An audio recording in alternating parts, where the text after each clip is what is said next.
Good evening, I'm Barb Higgins.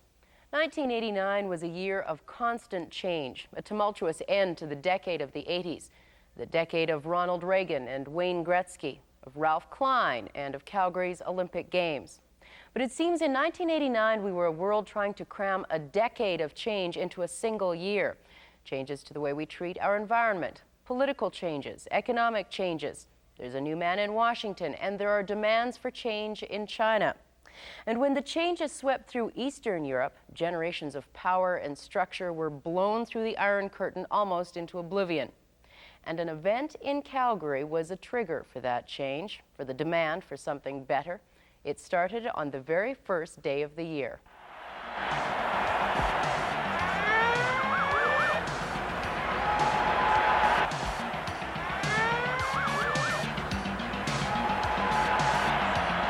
And we'd also kid with him going, "You're gonna stay in Canada?" He'd go, he'd smile like that and stuff. But never ever taking him serious. And then again, never ever him really saying, I'm gonna stay. It'd be just smiles, until that last night, where he says, "Oh, I'm in Canada." But we thought, you're just kidding with us, because he'd been getting more, loose with us and the whole idea and everything. So we thought it was just kidding. But then when he woke up the next morning, gone. Well, he indicated at that time his desire to remain in Canada. I guess then we in the Western Hockey League will deal with what team, in fact, will be lucky enough to get this young man if he is available. I saw Petr play in the Max tournament, and I was just watching the final game with my dad, and I said, "Boy, would it ever be great to play with that guy." And well, the first practice is out here. He's playing center for my line, and it's just a great experience. He's got so much hockey sense, and you just get to the open ice and he'll give you the puck. He's a great player. He's just a fun kid. He likes to joke around. He doesn't seem like anything bothers him. He just likes to have some fun. And I think yesterday when he stepped on the ice, he just thought finally it's time to get back to playing some hockey. We are pleased, but it is only a first level, and on June 7th we will have to proceed to the second level. Who do you think will win the Stanley Cup? I don't know, Flames. Maybe Montreal. Peter, are you going to be talking to your parents now about the fact that you're allowed to stay? Do you understand? Yeah, I'm fine. Will they be happy for you, do you think? I'm probably, huh?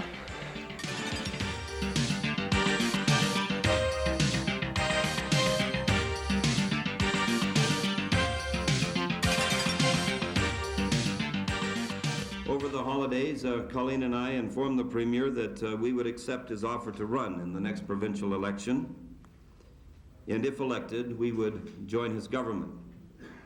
And as such, I will not be a candidate for mayor in October of 1989. Is this a case of protocol now, Ralph? Yes, it is a case of protocol, and I'll have to admit that. And I'm learning a lot about party politics, and all right. Apparently it's not, one of the first things you learn, it's not kosher to discuss what was discussed. I have my own style, and there are going to have to be some things that the party will have to accept. I mean, I can't change overnight. I can't go from being a free spirit to become just a solid core liberal, although I'm trying. I mean, I went into, let's try this all over again. Right. To a solid core Tory, but I'm trying. I've gone into the most conservative of conservative writings probably in the country, right?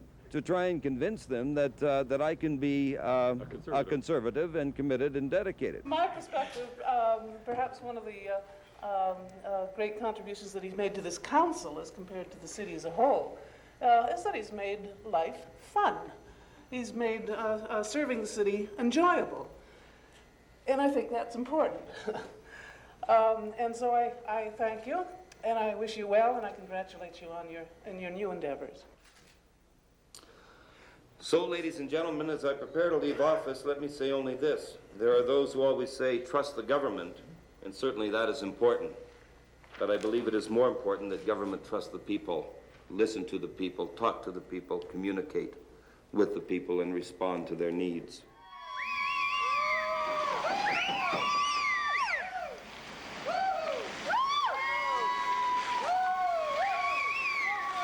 This group in Calgary will go far. I can't say specifically. They're willing to risk civil disobedience today. They're willing to risk going to jail, and they're willing to risk fines. Several of them were locked to different pieces of equipment, medical equipment, but they were locked to them by large bicycle locks that actually were bigger than their ankles. So we just had them remove their shoes and slid their feet out, and then we asked them to put their shoes back on. They put their shoes back on, and they had made their point, and away we went. Kind of keep your protest over to this side. Okay. Yeah. And not impede public access to the hospital. Of course. Well, we hope that when people say that 12 Calgary citizens of Calgary had the courage to do this, that more will join us, and how that will develop, I don't know. But right now, the Calgary 12, I think, will be role models for others. Office with the Alberta synopsis.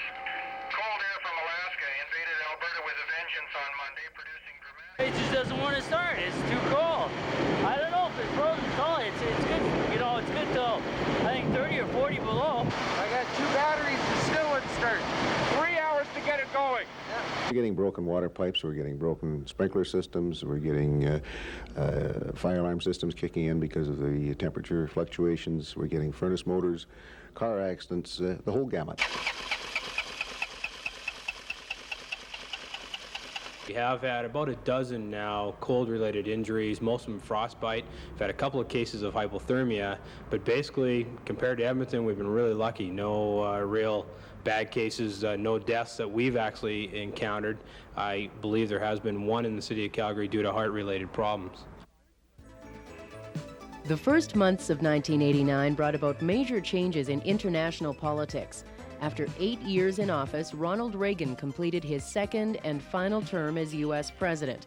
He was replaced by America's 41st president, George Bush.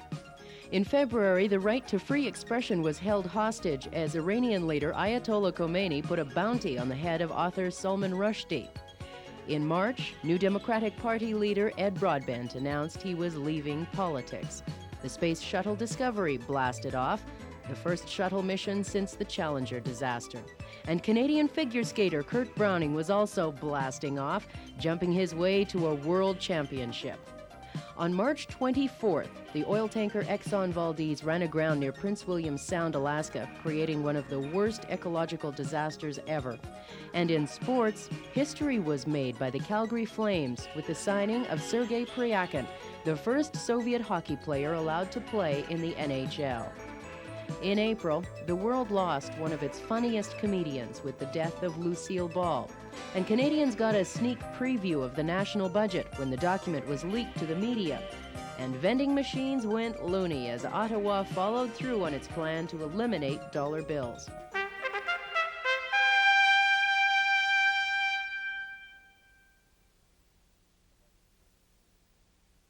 I do not think it's good for the province, for him as an Edmontonian, to be going to what he perceives as a safe Tory seat. He is the premier of the province, he is an Edmontonian, and he should be standing up for this area, and if he has a strong case to be made in the by-election, it should be done here in his home area. It's rather desperate of him to just hang on just so that he can remain with the trappings of premier. But it's typical of him. He's been mamby-pamby the whole way through, hasn't he? He wouldn't debate, and he wouldn't, I don't know, I just think it's typical of him. Stettler is going to be more known now, you know. It's in the news more, and it's a great feeling. Yeah, people know there's Stettler. And the town might get some government spending it wouldn't have gotten otherwise? Oh, probably. I think so. Now, I want you to know, too, another thing that makes this victory feel real good is that the other parties came in and brought all their big guns, and here they were, and we stomped them. He promised that he would do things in the back rooms for Stettler. I'm going to make sure that Stettler is treated like every other constituency in Alberta, that everybody's given equality and fairness, and everybody's boots are picked up and lifted. After it again, Koplinski going in, score! The Calgary Flames have finally done it! Not a crucial goal. It was centered by Koplinski. 4 straight games, so in the last 5 years that's been able to eliminate a team that Gretzky's been on. At the start of the series, you know, they were talking about the mistakes of the Montreal Canadiens and what they've done in the past, and you know, it's 1989, and what they did 20, 30 years ago doesn't have anything to do with today. We're going to go in there with all the confidence, and I think if we work hard for 60 minutes, we can do the job in there.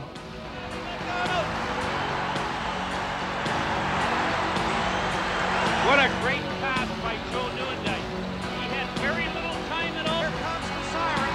Here come the Flames. Champions. 1989. The Stanley Cup has been won by Calgary.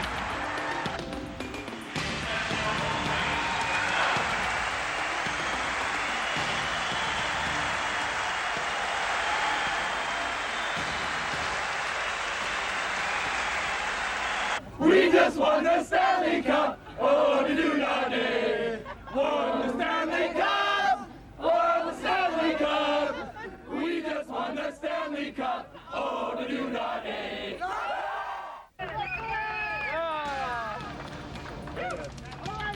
We started in September with a game plan, and we tried to preach it to our players. They accepted it. It took a while to gel and go into effect.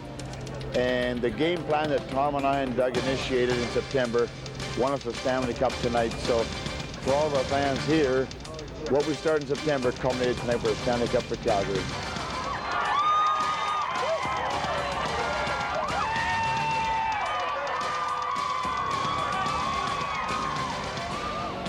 This was supposed to be a very happy moment, and I'll try and keep it that way. It's also a very emotional moment.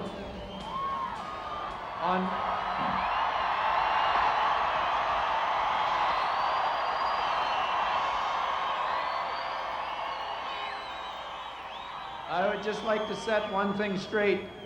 You do not win as an individual, you win as a team.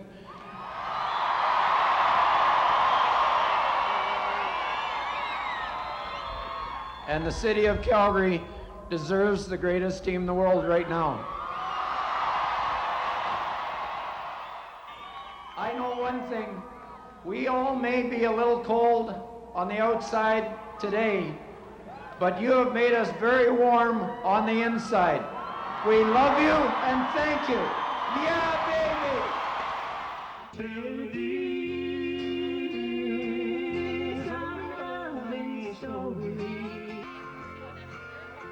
Where do you stand? Well, I'm kind of in the middle. I can see it has the benefits, and I can see it's a damn nuisance. There aren't that many wild rivers left in Alberta, and they can't dam them all. Or maybe they can. We have a responsibility to get out there and help, I guess. We are afraid of the military suppression and worry about what they will do to the students and also to the people who actually, what they want is democracy. The feeling among all the Chinese here is of course, we are upset how this Chinese government handled this whole incident. They have no reason to be killed. They didn't do anything violent. They just have been formed peaceful demonstration. A few weeks, 2 weeks ago, we just demand for democracy. We just demand for democracy, for the elimination of the official corruption. Now we demand the present government step down. Olympic Plaza is a place originally designed to celebrate the spirit of peace and unity. Now, we're here to pay tributes to those young heroes who died for the cherished dream of democracy. It does feel good that the government or the code is saying, yeah, Cormy had something to do with it, the government had something to do with it, and that the two of them worked together to cover up the situation being as bad as it was. Donald Cormy, James Cormy, and John Cormy have not acted fraudulently or dishonestly in connection with the business or affairs of the debtor companies. And, sir, the reason for the failure of the debtor companies was the collapse of the real estate market in the province of Alberta and British Columbia. Oh, she's tough, real tough. There is no way we come out winning on this one. This is one that no matter how we do it, we're going to have some people upset at us. But I don't care. I just want to do the thing that's right. I think the evidence is very clear. I don't think they would want to see a whole bunch of court cases against them, so they'll come across with the money. When decisions are made, we'll announce them. Something this week, Mr. Getty? In June, Canada's greatest sports stadium, Toronto's Sky Dome, opened, on time but way over budget. In Iran, an entire country was stricken with grief with the death of Ayatollah Khomeini, and dozens of mourners were killed or injured in the days that followed. Also in June, Canadian sprinter Ben Johnson, disgraced at the Seoul Olympics, finally came clean and admitted to the Dublin inquiry that he had used steroids for years. In July, the world lost the man who many considered the greatest actor of the 20th century, Sir Laurence Olivier. And we also mourned the passing of Mel Blanc, the voice of Bugs Bunny and dozens of other cartoon characters. And the Rolling Stones kept rolling with the start of another world tour. The abortion issue reached the Supreme Court in August with the controversial Chantal Dagg case. Television evangelist Jim Baker went to trial. He would eventually be sentenced to 45 years in jail for swindling millions of dollars from his PTL club followers. Political reform in Eastern Europe moved to East Germany in September with vocal demonstrations. PNE celebrations in Toronto turned to sorrow with the crash of 2 snowbirds. 1 pilot was killed. Hurricane Hugo wreaked havoc in the Caribbean and U.S. southern states, and accused mass murderer Charles Ng was ordered back to the U.S., although he remains in Canada. Anyone that ever played the game always has dreams and closes their eyes and can see themselves carrying the cup. When you work so hard for 16 years, I think you appreciate it a heck of a lot more. Here a loony, there a loony, everywhere another loony, old Mulrooney had a death. We couldn't leave the existing tax in place knowing how bad it was. It would have been politically expedient to ignore it and leave the FST to fester for another government to worry about. But future generations of Canadians would have paid the price. The cost of all this, of adding on, telling the customer, doing the book work, and having to keep track of everything, it's going to be hard for business, especially a medium-sized, small to medium-sized business. People are anti-GST. In my experience dealing with them on the telephone, very few of them understand the GST. They're anti-something, but it's not necessarily the reality of the GST. Repeating yourself over and over and over, and you're not listening to the people. The people are telling you what they want. You're not listening. If we don't stop the GST now, it will never be stopped because no government in power, whether it's yours or any other, will ever let it go. Why should they?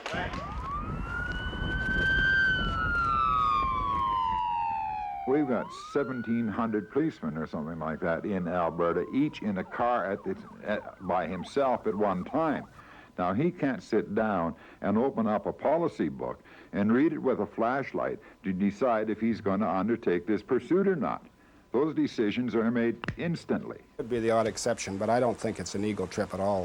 You know, policemen have wives and kids at home to worry about, and they're worried about their own safety. It's doing the job. We are asking for a full inquiry into the matter to determine whether or not the RCMP bear any responsibility into this senseless death of our son.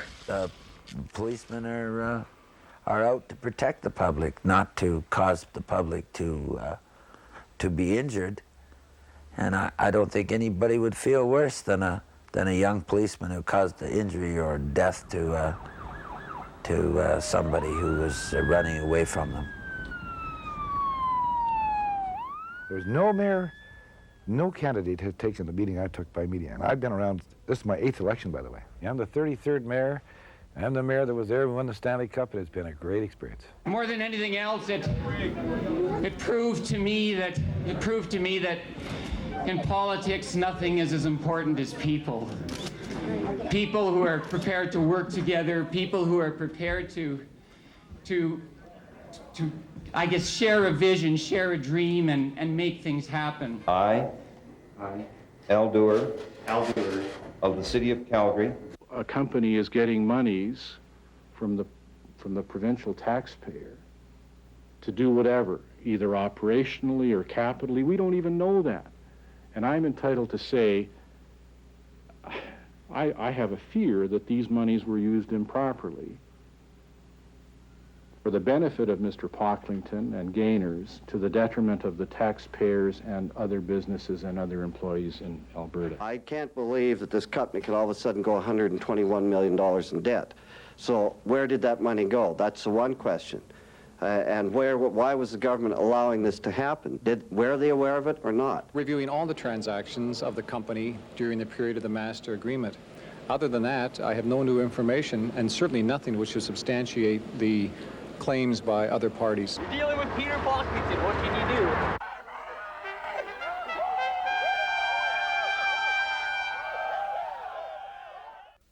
October, and North America got set for the World Series of Baseball. But it was Mother Nature, not the Oakland A's or San Francisco Giants, that would steal the show. The Bay Area was hit with a massive earthquake, 7.1 on the Richter scale. Dozens of people were killed and damage ran into the billions of dollars. Also in October, Alberta became the first province to elect a senator, Stan Waters of the Reform Party. He's still waiting for his appointment from Prime Minister Mulroney. Throughout the last few months of 1989, sweeping changes moved throughout all of Eastern Europe. Country after country kicked out communist leaders, meaning the people will finally be able to vote in free elections. Canada was a country in shock in early December. Marc Lepine, a disgruntled 25-year-old, walked into a classroom at the University of Montreal. He separated the men from the women and started firing with a semi-automatic rifle. When his reign of terror was over, 13 women had been killed. Then Lepine turned the gun on himself. Just before Christmas, American combat troops invaded Panama. Their mission was to capture strongman Manuel Noriega, but it was the Vatican that had to decide on the final solution. Also near Christmas, a bloody revolution meant liberation for Romania. Tens of thousands died in the fighting. Dictator Nicolae Ceausescu and his wife Elena were executed. But for the people, victory meant freedom. 1989. It will undoubtedly be remembered as the most tumultuous year of the decade. Radical changes swept through Eastern Europe, changes that will probably alter the shape of our world forever. And here in the Western world, a new president of the United States and a rethinking of the role of NATO. And this has been the year of environmental enlightenment for millions of people who had never given the environment a second thought. But the time has now come to look to the future, to a new decade, and soon a new century. The challenges will no doubt be even more difficult and more complex. New technology will make our world an even smaller global village. More people will turn to their televisions to find out what's happening to the world around them, and we'll be here to bring you that information. This has been Calgary, the Year in Review.